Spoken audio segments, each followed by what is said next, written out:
It is morning huddle time. Chad Prinky here, and I am running today's show from a client's office, if you can see behind me.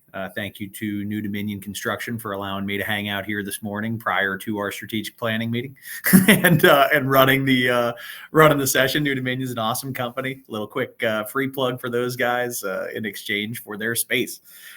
So I wanted to get rolling this morning talking similar to the vein that I started last week, which is, to share success stories of some of the contractors that I'm spending time with. And today I wanted to talk about a specific trade contractor who, had been consistently growing, but hadn't been pulling up their profit margins as they did it. I think that's one of the most common frustrations for contractors is that growth on the top line doesn't always translate to bottom line profitability. And there are a lot of different possible causes for that challenge. But in this particular case, one of the things that we saw when we kind of came in and got them to slow down and look at the business and evaluate what some root causes of this were. Here they had grown over the past 5 years about 40%, which is a nice healthy growth rate. But their bottom line had barely ticked up at all. And I could get into all the possible root causes of that. And that's exactly what we do is root cause analysis and figure that out and say, okay, where's this stemming from? In their case in particular, where that was stemming from was there was a clear trend that there were projects they were doing that were not helping them. They were not successful in doing those projects. So they had big revenue numbers attached to those projects, but those projects themselves weren't making money. But meanwhile, there were all these other projects that were making money, and there wasn't a common project manager or field staff. It wasn't directly attributable to their team's performance, their individual team's performance, as they had placed different high-performing team members on this project, and this project failed. But meanwhile, that same team was over on this other project, and that project did great.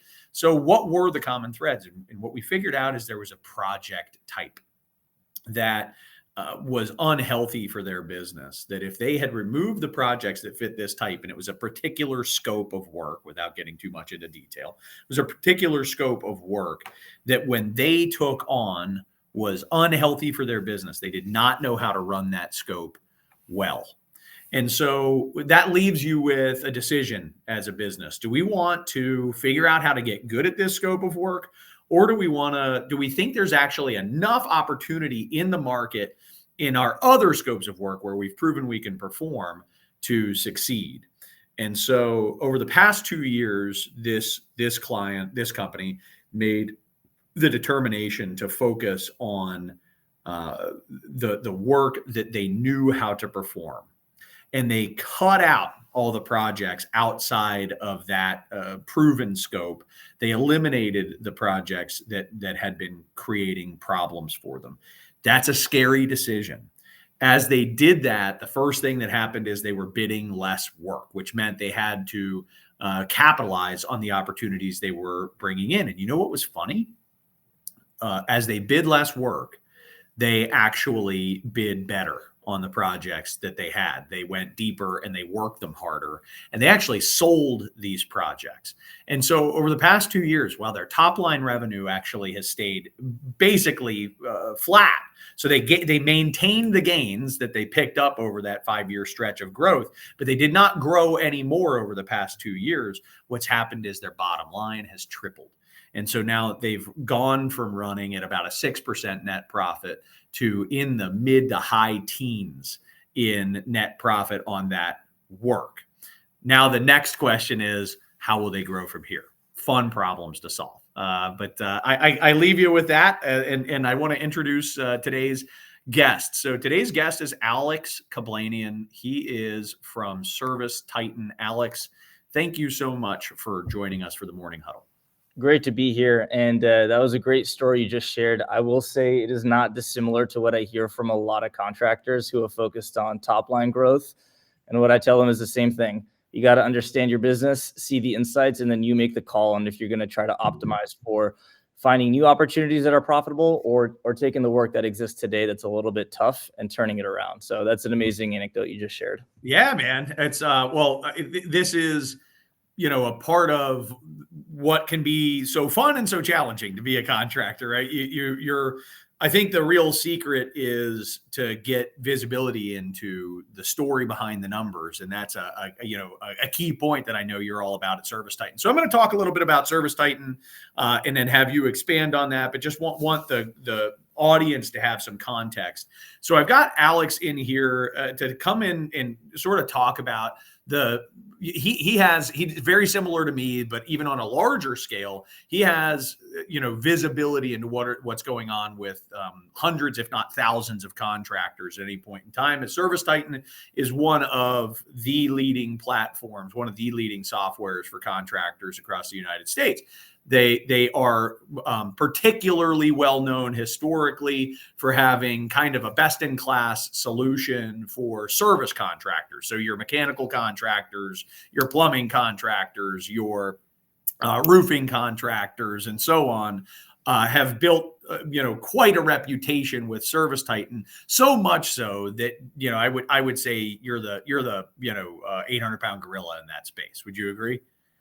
I would not phrase it as a 800-pound gorilla, but I would say this: we have been really privileged to work with some of the absolute best service contractors over the last 15 plus years since Ara and Vahe started the business, and in turn, they've helped us become an amazing platform for other contractors to use. So we have certainly benefited from their success, and we like to think that we've helped contribute to that as well. No, and I think that's how you get there, right? You don't get to be big just by being big, right? You got to be good. Yep, exactly. And so the success story that is ServiceTitan that is rooted in that service contracting space. You're also, and I think you specifically, Alex, have been tasked with helping to grow the footprint with a new product, a revised product, that is specifically designed for the self-perform construction sector, so that those same mechanicals that might have a service division, they've probably been banging on your door and saying, like, I need your tech for Yep. construction. Yep. So how long's that been happening? And tell us a little bit about that product line. Definitely. And you're spot on. Everything we do here starts with our customers. And usually every good idea we have is not our idea. It's a customer telling us, you got to do X, you got to do Y, you got to enter industry X or industry Z. And in this case, for years we had focused, to your point, on the residential service side of the trades ecosystem, specifically since we founded the company in 2012 with our founders, Ara and Vahe, starting the business to serve their own fathers' contracting businesses. And about 4 or 5 years ago, what we realized is a big, vast majority of our existing customers actually had either commercial service or construction projects, self-perform parts of their business that either we weren't supporting, or candidly, no one was really supporting that well from a technology perspective. And so seeing that trend in the data of our customers and seeing the big market opportunity that's there actually led us to decide, how can we build a platform that really serves as the operational layer for an entire trades business, not just the service portion, not just the residential portion, not just the mechanical portion, but actually bringing all these different areas together in one best-in-class platform. So that was really the driving thesis here. And specifically, we believe strongly that if you connect a service and a self-perform project construction arm into one umbrella, you will have a better software to help you build a better business. And so that's the name of the game that we're in right now. And to your point, 2 years ago when I took over this specific role, that's what Ara and Vahe tasked me to do. And that's what I've been lucky to do for the last couple of years. That's awesome. So is there a different, just for my own and for our audience's clarity, is there a different product name or something like that for the construction product, for the self-perform trade contractor product? It's actually one single core platform. So there's no different name. It's ServiceTitan is ServiceTitan. What we've done is built different modules within the platform that connect into the existing base of what people think about when they think about ServiceTitan. So people think scheduling, dispatching, invoicing, marketing. They don't always think project management, Gantt charts, service agreements, contracts, quoting and estimating. And so we've brought all that into our existing platform, because what we've realized is most of these businesses operate as one business that do many different things. So what we didn't want to do is create a separate, solution here that's different than the solution that many of these contractors were already using. And we're lucky to be able to do that based on, the tech we've built over the last 15 years or so. Yeah, I think structurally, I would of the 100 or so companies that we are working with in our small business, I would say 40 to 50% of them have both a construction and service division. And if they don't, we are often helping them to build a service division or a construction division, because diversification is wise, and you got the same end user, right? The same end user in so many cases that, if you're doing an excellent job for them on install, why wouldn't you want to service what you install, and so on and so forth. Exactly. And to your point, I think a lot about diversification. And I think that's one very, very clear benefit of having a business structured like that. The other one is, if you think about it, both parts of the business serve as lead generation for the other part of the business. And so what I always tell contractors is, hey, you want to grow your projects arm. That's great. One of the best ways to do that is by having a service arm that's constantly building relationships with buildings, with property managers. Right. Understand. Right. So when a big retrofit comes up in 5 years, you're the first person they think of, and vice versa. You just installed a big project. You just spent, $5 million top line to be able to bring in a project that you aggressively bid on, that you put, months, if not years of hard work on. Take the opportunity to flip it into your service division as, the best lead you can possibly have, because no one will know how to service that better than you can. You installed the 100 rooftop units for, a specific building. So for me, I think about it both as diversification of the actual business, but then also as a really complementary lead engine to be able to grow that business very sustainably over time. Yep, that makes sense. There are a bunch of compelling reasons to get into the service business, and I do want to kind of focus on that for a minute with you. But there are compelling reasons for diversification in general, as we've just described, right? You've got upside. If you're already doing this, why not do that? If you're already doing that, why not do this? And there's opportunities to serve the customer really well in there. And like I say, it's ultimately the same end user in so many cases, so the relationships can pay off on both ends. When you are starting, so a lot of our audience are going to be construction first companies, and most of our clients are construction first clients, even if they have a service arm or they want to have a service arm. When you see companies, your clients, decide to get into service, what are some of the exciting things in store what are some of the things that they should be considering when they open up a service business? And how would you clearly sort of differentiate, like, hey, if I'm listening to this right now and I'm like, you know what, damn it, I really ought to get into the service side of business. Here I am doing electrical install work all over the place, and I'm not servicing anything. I ought to get into that. What would be your, I'm not going to say, caution, but your words of wisdom in general? Like, what are the things that you see?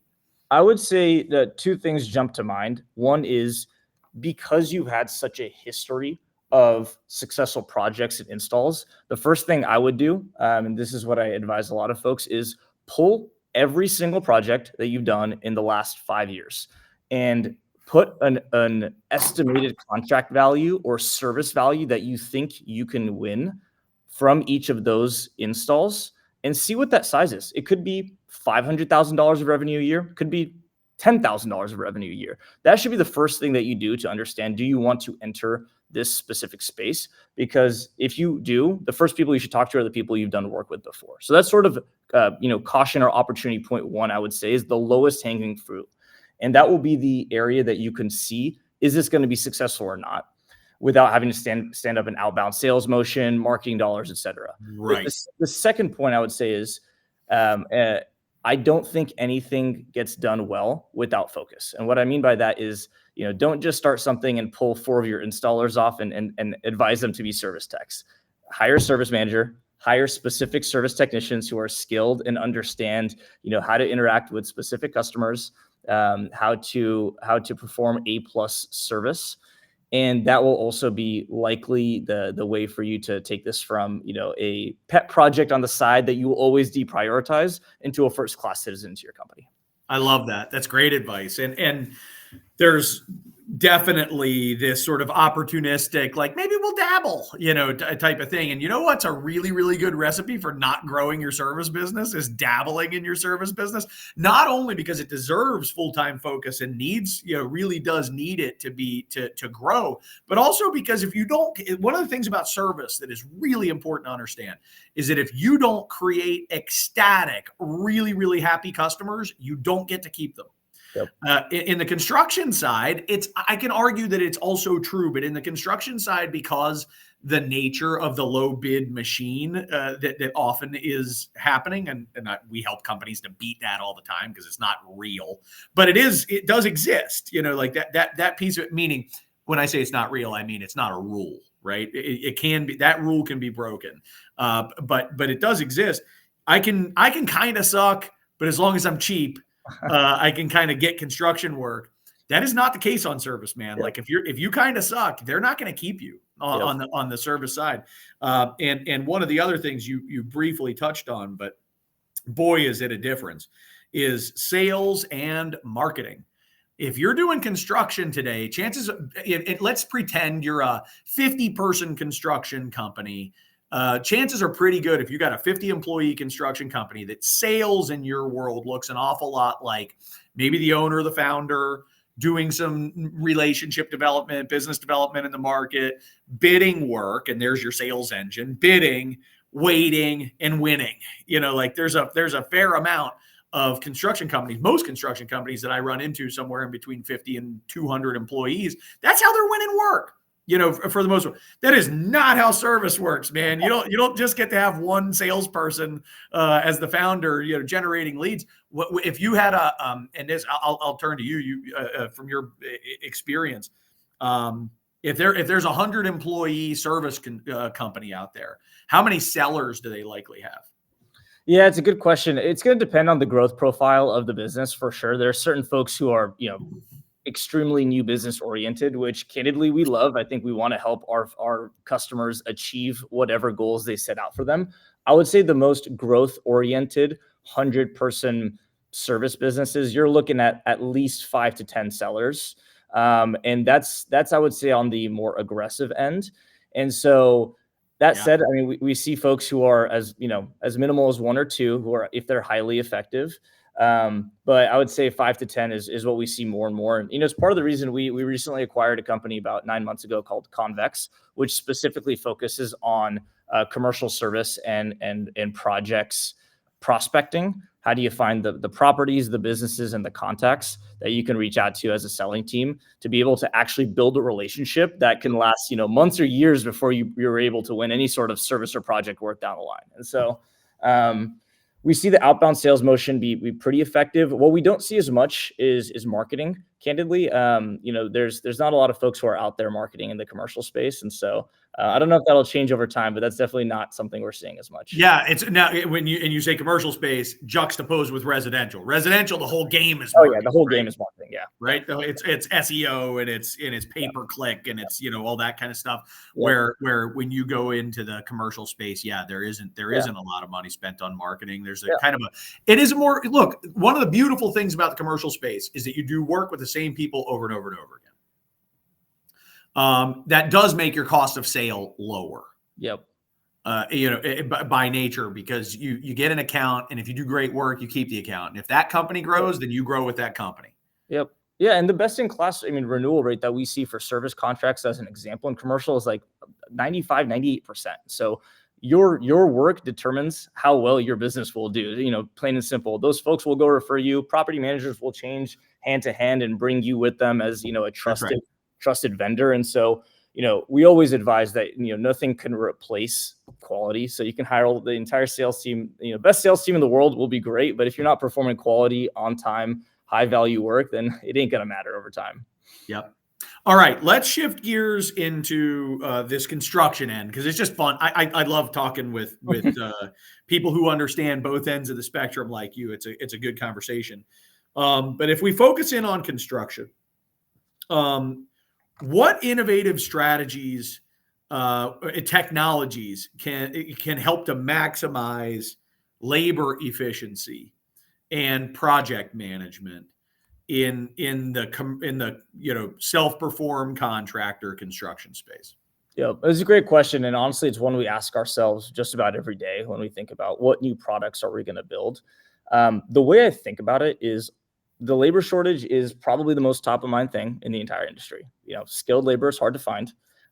There are more projects out there probably than ever before in the US, which means demand is certainly not an issue, but your labor capacity and making sure that you're bidding profitably for all this work are basically the two biggest challenges that we always think about. Now, the way we've tried to solve this problem is giving an insane amount of visibility to our customers about what projects they are doing are working for them and what projects are not working for them. It all starts from there from my perspective, because what we want to do is make sure that our contractors are armed with the data to go and find the projects that they actually want to win first and foremost. Once they do, for me, the big question is, how do you give them the full insight into their capacity from two levels? One is just the types of people they have working. Do they have the installer capacity over X months to actually service the amount of projects that they're looking to effectively bid? And so our tools offer an insane amount of forward-looking capacity based on what's been won, what's been scheduled from a project perspective, and what hours have been allocated for crews and installers to actually go and perform that work. Doing those two things for me is basically like tip of the spear in terms of understanding, are we actually arming our customers with data they need to be able to effectively run all the projects? Could be, customers running, 50 projects at one time, right? That's very top of mind. The other thing we think about a lot is, how do we just reduce general administrative labor? And it's not just for techs and installers and foremen in the field. It's also project managers in the back office. Their time is highly valuable. They are skilled. They know their industry inside and out. What they don't need to do is spend hours fumbling with timesheets, with sharing progress from the field to the back office, tracking down change order X or RFI Z. So the more that we can do to cut down on those administrative tasks, the more time we give them to be able to devote to their projects, whether that's, again, doing more piping work in the field or in the back office, trying to manage things a little bit more efficiently. So what functionally, what gives me that administrative time back? Like how do I get the administrative time back? For me, the big one is actually streamlining your field to office communication. So as an example, what we see a lot is, hey, I showed up to a job site and it looks like the previous sub who was supposed to finish this part of the project actually hasn't finished this part of the project. Or it looks like there's a wall here that shouldn't be here based on the plan specs that I've Right.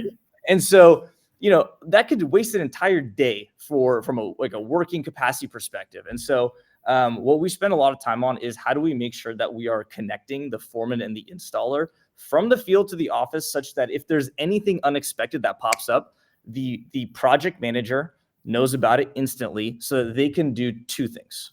Thing one is, how do I make sure that the GC or a fellow sub is able to give me the information I need that I'm missing based on what is at the job site? And then two is, let's say the installer or foreman can't do a specific portion of the project that day. Well, that's capacity that I then need to go and move somewhere else. Maybe it's a different floor of the same building. Maybe it's a different project site entirely. And so being able to streamline that is huge for actually being able to do something actionable with that information, such that you can, not waste a bunch of hours. So that's probably the most important thing that I think of. There's a lot of other stuff that happens, like, from an administrative burden perspective, making sure that project managers actually have a track of open RFIs, change orders, progress bills, such at the tip of their fingers, so they don't have to go searching through their email constantly. Making sure that, payroll and timekeeping and scheduling is at the tip of your fingers, so you're not ruffling through a bunch of papers or looking at a whiteboard that says, foreman crew X is supposed to be at project site Y, and so on and so forth. I love how visual you are. I guess you literally are turning around to your make-believe board. Yeah, it's a real board. There's no information on it. But it's the best. I'm the same way. I'm Yeah. exactly the same way. So that helps for sure when you think about. So I want to share a quick story with you. This is just happened last week. So I was with a great trade contractor last week, about a 400, 500 employee, I can't remember, somewhere in that zone, self-perform contractor that does both service and construction, though definitely construction first, 90% construction, small, they have a small, but mighty, growing service business. And, their gross profit margin is 24%. Right on blended across all of their jobs, and we were having this conversation about goals for the next 3 years and what are we going to accomplish, and I said, you got to get the 24% to be more like 34%. And your jaws hit the floor. They were like, that's no freaking way. Like, that's crazy. Or the market won't bear that, blah, blah, blah, blah, blah. And I was like, I'm not telling you to sell for more. Right. And they were like, what? Right. So I started, I know this company inside and out. Right. So I sat there and I made a list of all the inefficiencies that I know occur in their business: administrative inefficiencies, waste because people are out on job sites that, aren't ready for them, waste because we send an 8-man crew where we could have sent a 4-man crew, waste because, right, like all this different type of stuff. I said, how often does this happen? How often does this happen? How often? We made just a quick punch list and it took about 20 minutes and it was hysterical. They were like, we should be at like 40. I was like, I know. Yeah. I know. There's a lot of money and you're never going to make it perfect. There's always going to be problems. There are always going to be surprises. The perfect plan rarely works out perfectly, right? As we know, but there is so much money to be saved. And if you saved that money, let's pretend now that was actually true, that you were going to market at 34% at the same price point. If times got tight and everybody dropped their margins, you could run at 24%, we've proven, and still make money. But now you can be way, way, way less expensive and actually not put yourself out of business. And any contractor that has ever been through really skinny times, who's had to get tight and figure out how the hell to make money when they couldn't get their price or anything close to it, knows exactly what I'm talking about. That when they're desperate, all of a sudden they find a bunch of cash in the way that they're managing their work. What if you ran your work that way as a standard operating procedure? What if that was just the way you ran your work? And what you're doing is you're tech enabling that process. You're providing them with tools to help to reduce the waste. So that leads me to a question that I really, I'm totally putting you on the spot here. And I know that there are probably some data that you just can't get your hands on right on the spot, but do you have a sense of ROI for your product when somebody makes the investment in your product, what you're able to give them in return for that on the construction side? Yeah, the way I always frame this is you should not buy ServiceTitan if we don't help you deliver business outcomes. Just hard stop. I say this. You should buy X. Period. Yeah. Right? Exactly. It's how we think about, honestly, it's how we think about buying software at ServiceTitan as well. And so, I tell every prospect and every customer I talk to that, one, you should build a business case before you buy software or anything. Right. Two, hold us accountable to what the ROI is that you're underwriting at the time of purchase. Yep. And three, you can let me know personally if we're not delivering that. And I will either find a way to do it or, we'll amicably part ways if it's not happening. Right. And so for us, we think about ROI as two particular metrics that we like to influence. The first one is revenue growth. The second one is actually what you just described, gross margin percentage. Yeah, growing GP. Yeah, I do not believe in helping folks just drive the top line, because I actually think that we may be doing them a disservice, because I just wrote an article about this. Exactly. Totally agree. Yeah, I've done it, by the way, totally irresponsibly. They're like, I really want to grow. I'm like, okay, let's go get you growth. And then they come to me and they're like, why did you let me do that to myself? Exactly. And the big one for me, what I always say is, you may want to go into hyper growth. You may want to grow sustainably. You may want to have a lifestyle business. That's all well and good. All of those need to be on the same strong foundation that you believe in, such that if you want to pour gas on the fire, it's your prerogative, but you shouldn't pour gas on the fire of something that's going to burn your house down, right? And so those are the two metrics we track internally, and just about everything we build will optimize one of those two things. We either want to help you estimate and win bids or service contracts better, and we want to help you do that work so effectively such that you can take your gross margin from 24% to 34% or 34% to 40%. If we're not doing one of those two things, I usually tell our product team, stop building that, whatever you're building, if it doesn't do one of those two things. And then ultimately what that translates to from a customer perspective is, we typically sit down with our prospects and our customers and say, what are your business goals for this upcoming year? You want to grow your revenue by X% and your profit by Y%. Let's talk about the 3-4 things you really have to do in ServiceTitan to make those things happen. And let's track that. You're putting all of your invoices, your progress, your costs into ServiceTitan. I can tell you in 1 month, in 2 months, in 3 months, if you're on track or off track to achieve your business goals. So let's have an open conversation about that as your year evolves. And let's make sure that you're getting the goal, you're attaining the goals that you signed up for as a business, and we're helping you get there. So that's typically how I think about it from a customer perspective. It's no different than how we've thought about the software for years. It's just a different part of the market we're not talking about it with. Yep, that makes total sense. So we're getting close on time, and I really appreciate your being with us this morning. So I want to cut to something that I know is on all of our audience's mind. How many customers do you guys have? Round numbers. Yeah, we're in well over the upper thousands, let's call it. So maybe not 10,000, but like maybe 8,000 or 9,000, somewhere in that zone. We recently went public, which we're really lucky to do. So I'm not allowed to share all the numbers, but you can always flip to our investor site and you'll be able to see all the data that you can see. I'm with you. But so suffice it to say, many thousands of contractors, ranging from, as small as 3 or 4 technicians up to the thousands of technicians and installers. And I'm many of our clients use ServiceTitan. Some at my advice, because I've seen what you can do. So I asked that as a basis for the following question, which is, what do your contractors see happening in the commercial market in 2024 and now into 25?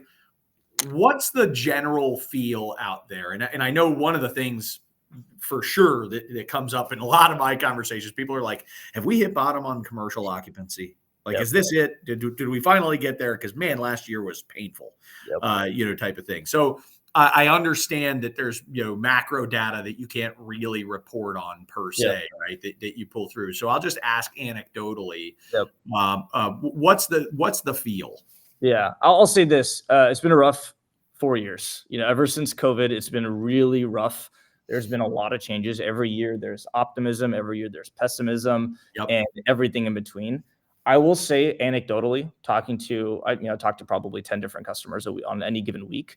Anecdotally, folks are feeling busier. They're feeling like the occupancy levels are rising. They're feeling like work is there.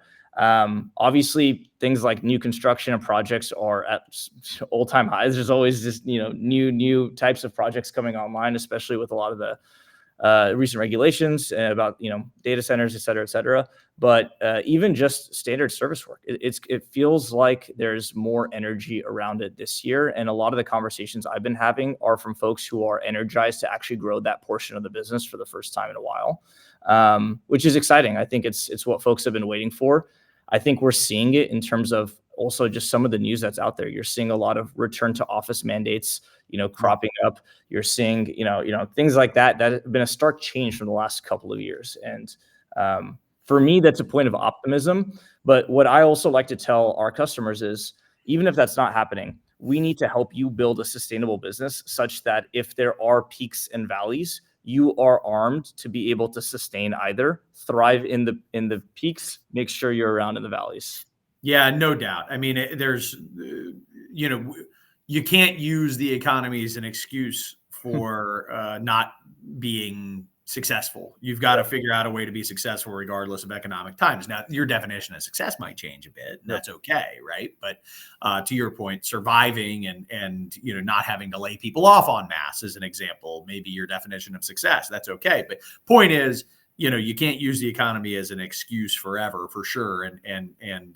But overall, I'll pile on. I'm hearing the same thing. I'm hearing and seeing the same stuff. Now, my home base is the DC market, but we do business all over the country. Certainly in DC, when back to office for federal workers was announced, it was like, oh, thank goodness. We've been waiting for that, for a long time. And there's a whole tax structure in DC that makes that, super important. Now, on the flip side, there's, cutting federal programs and all that kind of, so we rely here in this market on, so heavily on the federal government as a key portion of the economy. There's a lot of question marks, but overall, I agree with the sense of optimism, particularly as it's framed toward the commercial market sector. And I'm glad that you're seeing that across your many thousands, as I see that across our 100.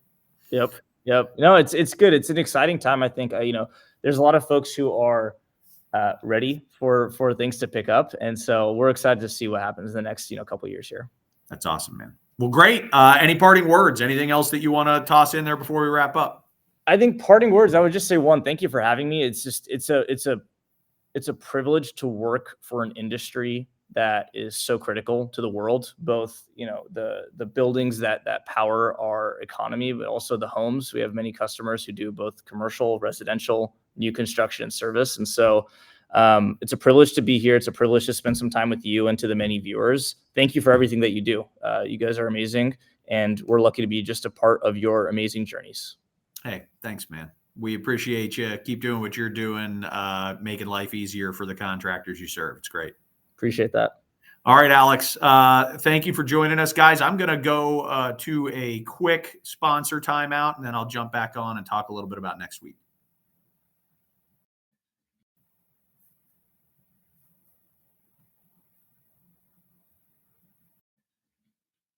The Morning Huddle Construction Show is fortunate to have 5 sponsors for Season 7, helping us to spread the word and create positive change in the construction industry. And we want to give a shout out to each of them and thank them now.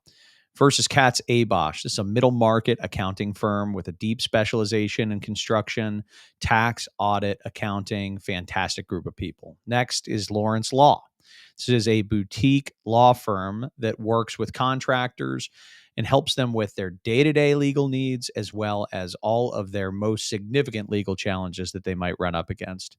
Lawrence Law. And we have Sandy Spring Bank, which is a regional bank in Maryland, with a group of people who really understand what the needs of construction businesses are and who partner with you to achieve your financial aims. So Sandy Spring Bank. And then we have Marsh McLennan Agency, bonding and insurance professionals who really just have unparalleled insight into the construction industry. They're the best in the business.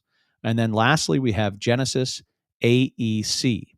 And Genesis is a full service architecture, engineering, and construction management firm with a deep specialization in the life sciences industry. We also happen to have some of their folks help us with guest hosting from time to time. All right, let's talk a little bit about next week. So next week we have on Hannah Williams. Hannah is going to speak with us. She's coming to us from Salary Transparent Street.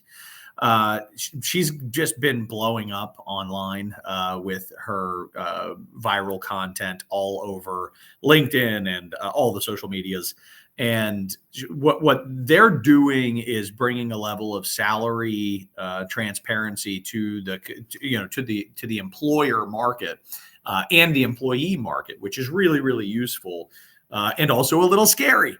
One of the things that I'm really excited to speak with her about is the fear that people have about being transparent with salaries, why they should get over that fear, and how to embrace the idea of salary transparency inside your business. So check us out for that episode next week.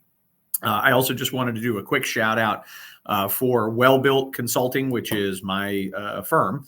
We are holding a leadership boot camp on March 5th through 7th. We are going to have 20 people in the session, and we have like 3 seats remaining at this point for folks who want to join. It is leadership readiness and executive readiness specific for construction professionals. If that's something that interests you, you can check that out. Just go to our website, wellbuiltconsulting.com. You can follow the pop-ups and stuff like that that'll take you to the leadership boot camp. I think that does it for me. Hopefully we get to hang out with Stacy again next week. Looking forward to having her back with us. Thanks so much for spending your time with us today. We'll see you soon.